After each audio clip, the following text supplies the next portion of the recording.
welcome you officially. So thank you, David, for joining us and for providing this presentation for our VNLA members. Looking forward to hearing more about the Box Tree Moth and learning about the compliance agreement. And for our VNLA members, this webinar is going to be posted on the website. You are probably getting this link as part of our newsletter, and we will be posting more of these webinars on timely topics. So please don't hesitate to visit our website or reach out to me or David. His contact information will be, I'm sure, at the end of the slides. And of course, my email is katie, Katie, @vnla.org. And with that, I'll let David kick it off. Thank you. Great. Thanks, Katie. Yeah, and want to thank VNLA for the opportunity to kind of present some information and provide a little bit of clarity and also connect up as a resource going forward in relation to Box Tree Moth and the compliance program. So as Katie mentioned, my name is David Janino. I'm the program manager for the Office of Plant Industry Services here in VDACS, and I oversee our nursery inspection program as well as our compliance agreement program. One of the things that I wanted to bring to the attention of the VNLA members is the upcoming kind of impact of Box Tree Moth in the US and things that the industry needs to be kind of aware of what's going on. So I have a quick outline for our presentation today, and want to focus primarily on where is Box Tree Moth in the US, what are some industry preparations that we are kind of on the future of and on the front lines, thinking about what to expect and how to prepare, how to ID Box Tree Moth and where some resources are for training staff, and then an overview of the Box Tree Moth Compliance Agreement Program. That's the intention of today's presentation. So I will be moving through these slides and making sure that that information is presented. Perfect. Thank you. Yeah, so Box Tree Moth in the United States, it has been confirmed in the United States, and it has been found in 4 states so far. It was first introduced into the New York State, most northern part of New York State, which borders the Canada-US border. There have been populations in Ontario for a number of years, probably about 3 or 4 years now. And early in 2021, that's when New York first found their first detection. And since that time, it has spread to other states in the US, and its population has expanded in New York and those other states. And it has been found both in just the environment and in production nurseries. And so that's really one of the critical components of why I'm presenting today and kind of giving the information to members in VNLA so that they know that there is a potential for movement of this pest in the industry. And the compliance agreement program is hoping to address that. But overall, we wanted folks to know it is in production. What does that mean as far as a regulated pest? So the USDA, it's APHIS's Plant Protection and Quarantine Unit, they're actively managing a federal quarantine. And up until about 2021, it was just an exterior quarantine preventing the introduction of Box Tree Moth. But now, because we have populations in the US, they have quarantines that match state quarantines, basically that says there are areas in the US that are under federal quarantine, and those particular quarantines prohibit the movement of boxwood plants out of the quarantine unless they meet a very stringent treatment, inspection, and labeling criteria. But that all is kind of changing with the new compliance agreement program that actually launched at the beginning of May in 2024. And I wanted to provide a little bit of context for growers so that they know where in those 4 states the counties are under quarantine. And I want to kind of give this context so that you know if you have a supplier that's coming from these areas, they are going to be required to be a part of this compliance agreement program going forward. And so it's just kind of one of those things to know who are your suppliers and where are those plants coming from. So in New York, there are 6 counties that are under full quarantine, and this is a state and federal quarantine. And I've listed the counties here, and I won't go through all of them, but all these will be available on the slide set that I provide to Katie, and which will go to the membership. Ohio has 4 full counties and 2 partial counties. Michigan has 12 full counties, and those are pictured here. And then Massachusetts has 1 county where populations have been discovered. However, Massachusetts has not issued a quarantine yet, and that's because they have limited state ability to do a quarantine. And so USDA is likely going to do a full state quarantine. They just have not announced it, and they have not worked that out between the state of Massachusetts or USDA leadership. So, but I wanted folks to know, at least it has been found in that area in Massachusetts, again, for supply chain and where folks are Mhm. having plants being shipped from. So next kind of thing is what's to kind of be the preparation and what are things on the horizon, maybe stuff for industry to be aware of.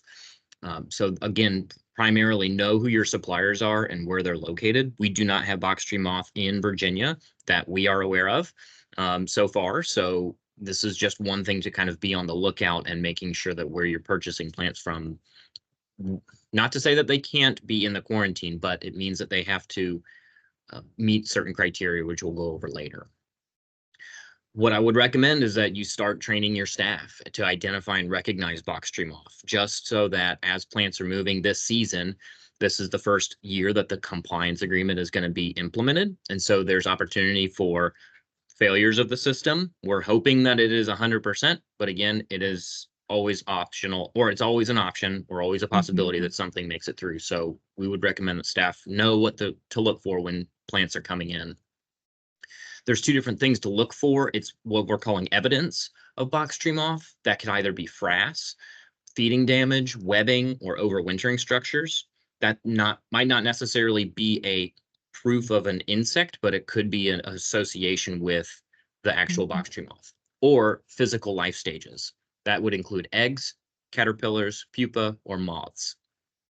And I have a few pictures on that.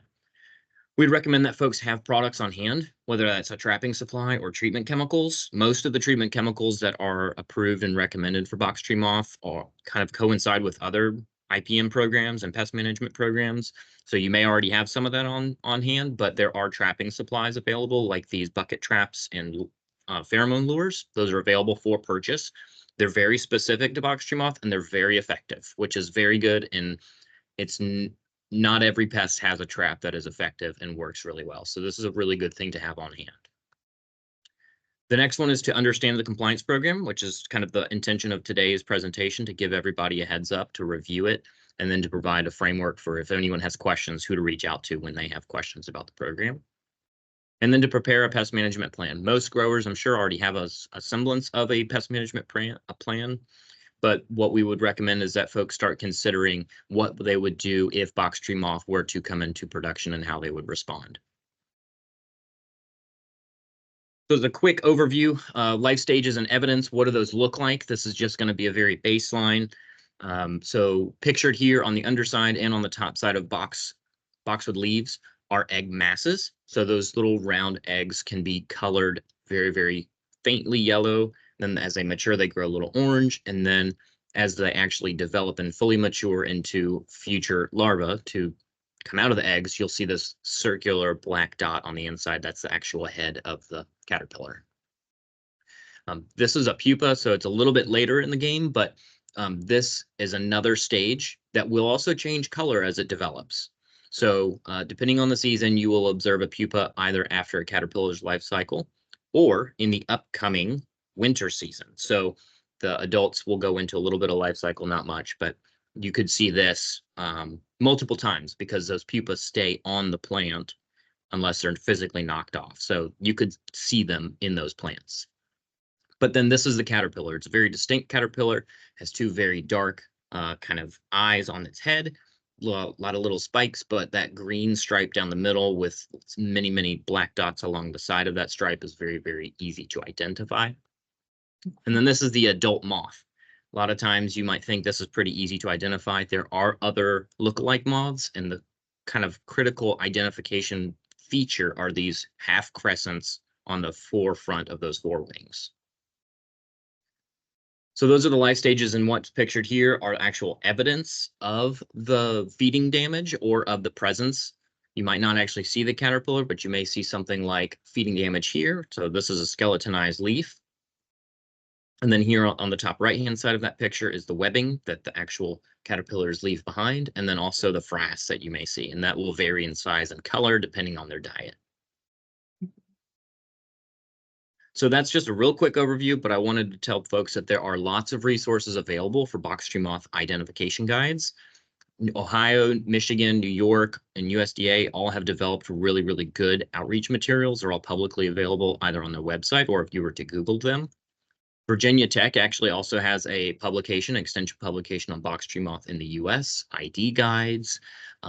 So they also have really great cooperative extension agents who can help with kind of treatment and when to look for the pest, and they can kind of help you come up with a pest management plan based on where you are in Virginia. And so I would definitely take advantage of your local extension agent and also the Virginia Tech resources that are available. And then Horticulture Research Institute is also doing training. They have a generic video. I'll talk a little bit about this one later, but they have one that's generic to identifying box tree moth and how to ID it and what the concern is and all of those. And I believe this one that's on their website is about an hour long. So it's a very good video. So the main focus of today's talk is going to be primarily on this compliance agreement program. And I really wanted to stress that this is not like other compliance programs. And the reason I say it is because it's designed for nurseries that actually have box tree moth. It's not an exclusionary program, meaning you're not taking steps to prevent it from introduction. And it's not a zero risk program. So the intention here is that the industry came to PPQ and came to National Plant Board and said, we need a way to be able to continue to move boxwoods and give you all confidence that we're doing what we're supposed to be doing to prevent the movement. But don't stop us as the industry, don't stop us and fully prevent us from shipping boxwoods. Give us the tools, give us the ability to maintain a treatment program, a trapping program. That's fine. We'll do those things, but let us keep continuing to ship. With that, there's always inherently a risk of potentially moving a pest, but the value of being able to move boxwoods and keep boxwoods in production and at least establishing a criteria for if you do X, Y, Z, then we all feel comfortable with that level of risk, if you will. So the approach in and of itself is similar to the boxwood blight cleanliness program for those that are already involved. It has several criteria throughout the program. There's a training component, an inspection and scouting component, trapping, pre-shipment treatment, and visual inspection. I'm going to touch lightly on a little bit of them, but you'll see more in the actual compliance agreement template document. The program is going to be administered by state departments of ag. So VDACS will be your primary contact for enrolling in the program. And then if you have questions about who's already in the program, that would be like Ohio, New York, Massachusetts, and Michigan, I can be the liaison to the other states and pull that list. So if growers want to know, if VNLA wants to know who's already in the program, I can collect that information and get it back to you guys as soon as they release that info. But what that means is in the event of, let's say we do get a box tree moth, VDACS would be the primary office for kind of handling, administrating, and auditing records through that program. So we would set up the compliance agreement. It would run through us. It would be our staff that you're already familiar with, our nursery inspectors, and our compliance agreement specialist, who is Anna Pasternak here in VDACS. And again, the benefit of this program is that it will allow for continued shipments of boxwood plants out of the quarantined area. So it gives a framework and it gives requirements for businesses to meet to say, hey, we've done X, Y, Z, and there's a level of comfort there to say they're taking a best management approach. They're doing systems approach to follow all of those requirements. And so those plants can then move safely. This is a summary, and I've only outlined or underlined a couple of sections, but this is kind of the summary for the actual compliance agreement document. And the focus there is it says this is going to set up the conditions under which you can move those plants. So again, this is not going to apply to any Virginia grower right now, but we wanted them to be able to be aware to say, hey, if I'm buying plants from New York or Ohio, what are they supposed to be doing to give VNLA members comfort or at least an understanding of what they're already going to be meeting. And this is implemented this year, so they should be seeing certificates, they should be getting notifications, they should be implementing all of these requirements this year in 2024. There will be a certificate, and there will be this kind of systems approach that I'll go into a little bit more. The intention is that it's like the cleanliness program for boxwood blight, where it's a one-year agreement, a one-year compliance agreement, and then it will be renewed every year and kind of reevaluated every single year. So first and foremost, the first requirement is really that training has to be performed, and nurseries must educate and train personnel on the following: how to identify box tree moth, how to recognize signs and life stages of box tree moth, how to understand the compliance agreement and what all the requirements are, how to trap and scout appropriately for this pest, and then a knowledge of the actual regulated areas. So this can serve as kind of one of those training components, although I will say it will have to kind of be updated every year because as the population moves, the quarantine may be expanded. I will say there are a lot of really good resources now available to folks. There's no prescribed training program. It just says they need to receive some sort of training by someone at the nursery on these topics. And that training should be documented. Hey, John received training on February 2nd of this year. There are resources available also on APHIS's website for their Box Tree Moth program. I will say part of our development of this program was to ensure that there was going to be training available. And I believe HRI is working on a full in-depth compliance agreement training for nurseries and staff. I do not know the status of that yet, and I haven't seen it posted on their website yet, but they are supposed to be working for that through the Horticultural Research Institute, part of American Hort. So trapping, once staff are trained, and again, this is all for folks that are in the program that actually have box tree moth, not us, but nurseries have to establish a trapping program during flight periods. And that's the chart that's in the compliance agreement for how many traps are required based on the nursery size. So they would have to maintain a certain number of traps per acres. So if it's less than 10 acres, they have to have 3 traps in production fields. And then according to that chart, they'd have to add traps.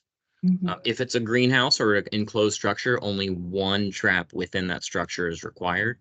And those traps do have to have a lure. And that lure has to be changed out every 4 weeks, which is according to the usage of the pheromone lure. Trapping should influence those treatment decisions. So if you have a treatment management plan or a pest management plan, once you find it in the field, then that's kind of when you get triggered to say, hey, all right, now I need to start treating according to what I have and what life stage I'm seeing. More trapping specifications are kind of found in the compliance agreement document. So I didn't want to spend a ton of time just going very, very technical, but those are the really important kind of highlights. So trapping does have to be performed, and then the results do have to have a follow-up treatment action. And this is what the trap looks like. It's a bucket trap that has a little pheromone lure that goes into, if you see right here, there's a little hole. That's where the lure would go. And so they go into the bucket and then they're not able to come back out. Right. And those are widely available. I can't make a recommendation of where to buy them. We use a company called AdSense when we purchase ours. So I can provide you a couple of different links, Katie, to distribute to the membership. That'd be where great. These are readily available, but I can't make a recommendation on one particular company. Sure, that's perfect. Okay. So on top of trapping, scouting is going to be a requirement. So nurseries must have a written scouting program, which if you already have one, all you would have to do is include box tree moth to say that this is a target pest that we're looking for. And it has to be performed by folks who are trained to identify box tree moth. And during flight periods, so that's twice I've referred to flight periods, and I'll talk about that in a little bit. You have to do it at least once monthly. And then those records have to be kept and maintained for about a year, I believe, is what the compliance agreement program requires. And they have to include the date, the time, any observations, if they found a larva, if they found an adult, and then who actually performed the scouting. So it shouldn't be totally out of the ordinary if you already have a pest management plan that requires scouting for other pests. And I mentioned before those 2 flight periods. So trapping is only for the adult, so it's not for the caterpillar, which is why scouting is important. But the scouting is really going to kind of be dictated based on the adult phenology model. And so this is basically, it tells you where, if you're in the US, at what point are you going to see adults? What point are you going to see nymphs or eggs? I have an image of it. It's very easy to use, and I will go over it real quickly. So if you click that link, or if you look up the Safaris box tree moth model, it will bring you up with this page. Shows the entire US. You can change it to counties if you want to see county level, or if you unclick this, it will just show the entire US. But up here, it should read Box Tree Moth on the top left-hand side, and then you can set your calendar date. The way that this program works is it tells you at what growing degree days, so at what growing degree day counts, are you going to see adult emergence, 1 to 50% adult emergence, more than 50% adult, et cetera, as time changes. So as you go back to this program and you just click it, 2 weeks from now, this line will move up and then more colors will become apparent. And so it kind of shifts up and up and up as the climate degrees change. It's fairly simple to use. And just kind of gives you a first idea of when do I need to start looking. That makes sense. There's a treatment requirement. And so treatment must be performed on boxwoods in 2 different kind of production models. One is in outdoor production areas.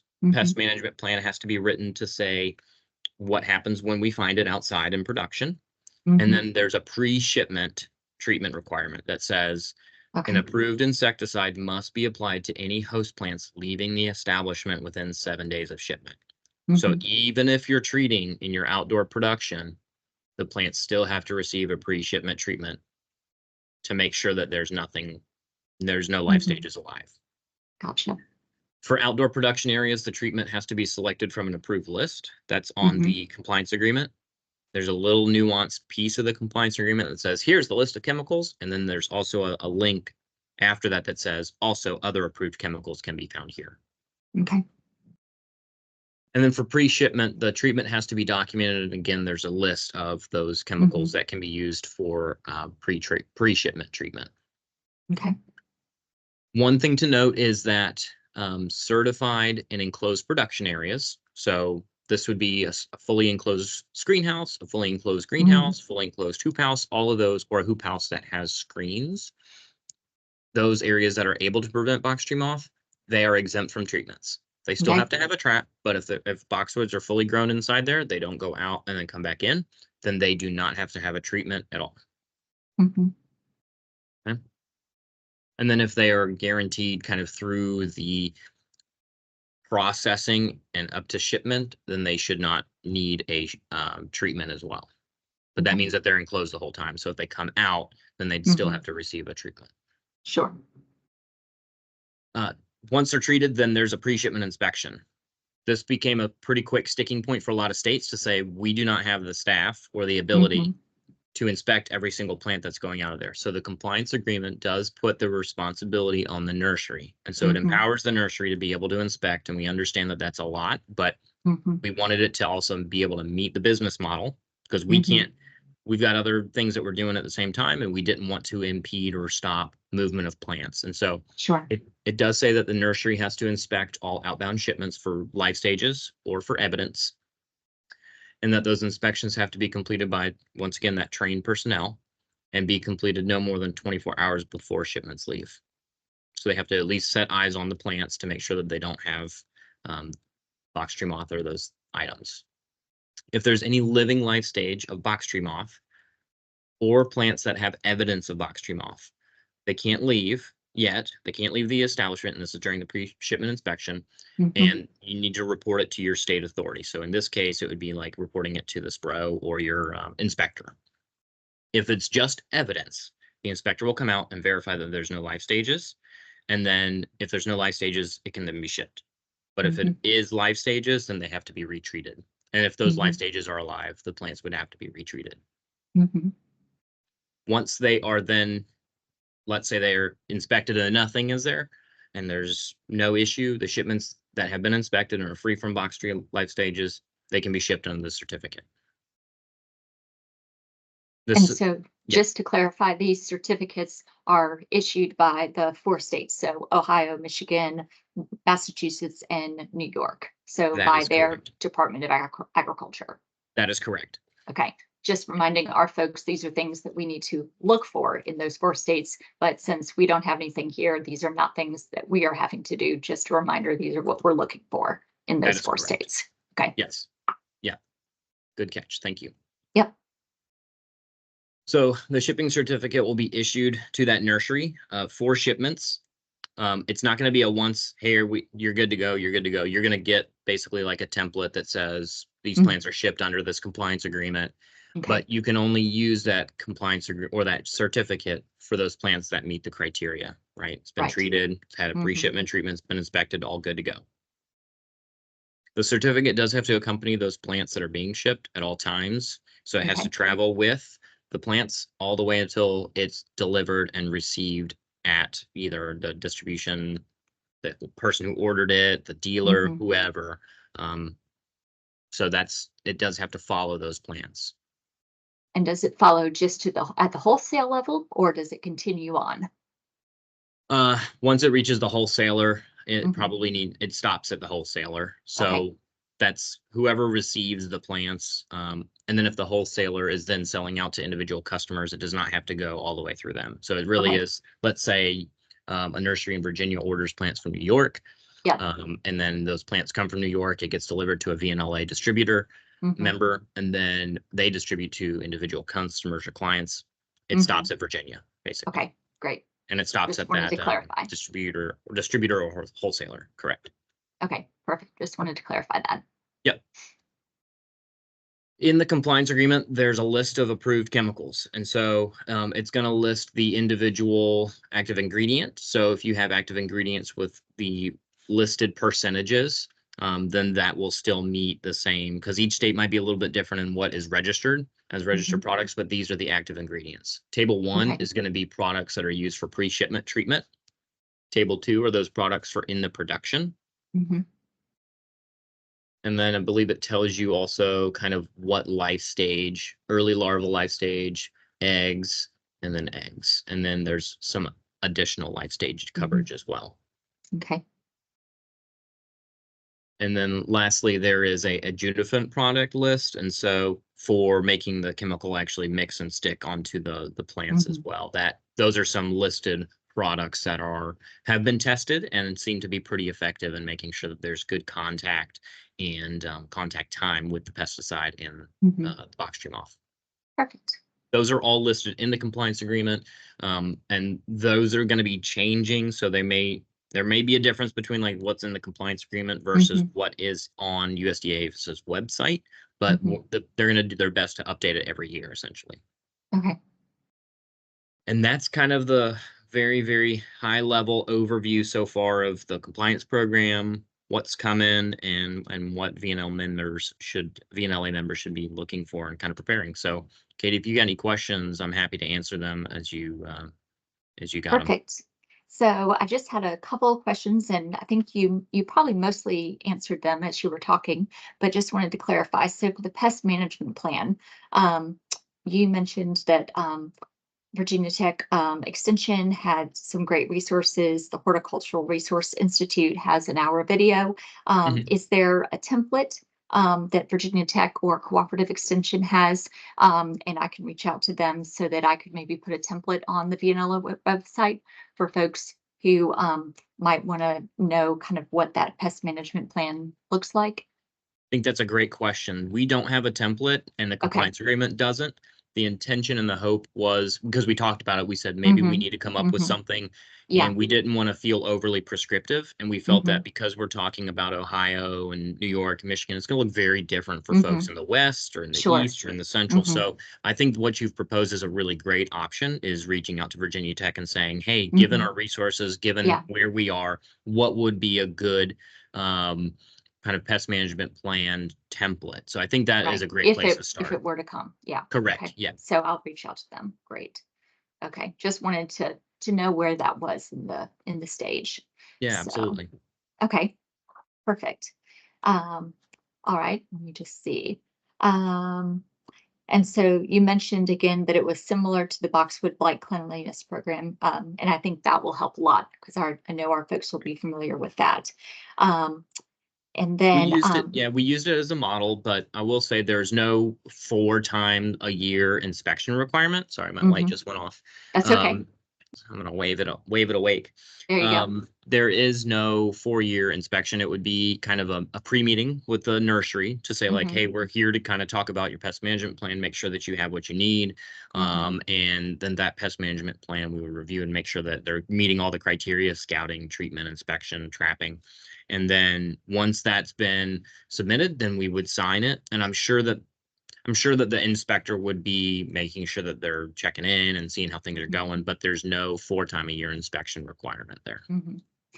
And so it seems like other than making sure that your suppliers that you're working with are abiding by these principles, and then just keeping an eye out, those are probably the most immediate things that our members can do right now, because Correct. it looks like the most important goal is to keep this out of Virginia so that we don't have to deal with having this come into Virginia and then have everyone kind of go into the mode of trying to take these critters and get them out That is once they're correct. here. Yeah. So, Right.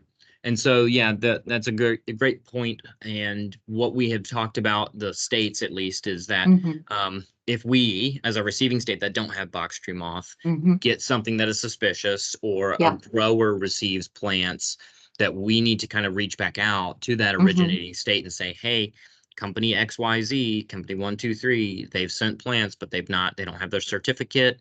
It looks mhm, like there's, frass on here. So we are kind of to respond and make sure that we're holding them to the compliance agreement program as well. So if growers mhm. see anything suspicious, or if any VNLA members see, plants are coming in Evidence. from, Mhm, evidence, or plants that are coming in from a particular county, because it's not mhm, based on um, where in the county, it's the whole right. county. So if a Mhm, grower's sending stuff out of that county without the certificate, without the compliance program, we really need to reach back out and say, hey, this person's not playing by the rules. We need you guys, Ohio or mhm, New York or whoever, to go and verify that they're mhm. following what they need to do. And so the grower, and the Virginia grower should either contact me directly or contact you directly. Um, that probably would be the best, so that Yeah, either I can contact you if they're not comfortable talking to you directly, or they can sure. give you a call directly. Yeah, I think there's a couple of different options. They can contact their Mhm. inspector, they could contact you, contact Okay. me, they could do all Okay. three, however Okay. they would like to. Yep. Great. Okay. Perfect. Perfect. All right. Well, I think those are all the main questions I had. I just wanted to Okay. make sure that we ended on focusing on the main points, so that we Yeah. could um, make sure that our folks are focused, and making sure that we keep Virginia clean and green. Awesome. Well, yeah, and So I've got at the end of my presentation, I have some resources and just links that they'll be in the perfect. PowerPoint or the PDF, whichever one you'd like to distribute. I'm happy to provide this. I'll send it to you in an email in just a little while once we conclude Perfect. here. So That's great. And I'll make sure this goes up on the website, and then we'll send it out this week to our members, so they'll have all the information. awesome. Wonderful. Thank you And so if anybody much. has any questions about Box Tree Moth, they can reach out to me. I didn't Great. put my email here, but it's my first and last name. So Mhm. David.Giannino, Giannino at VDACS, VDACS Virginia spelled out .gov. Perfect. And we'll include that in the newsletter article as well. So we'll Perfect. have all the Yeah. resources spelled out, so everyone knows who they can contact. Great. So thank you, Awesome. David. We Yeah. appreciate it. Absolutely. So, all right, I'm going to hit stop on the recording Okay. if I can find it.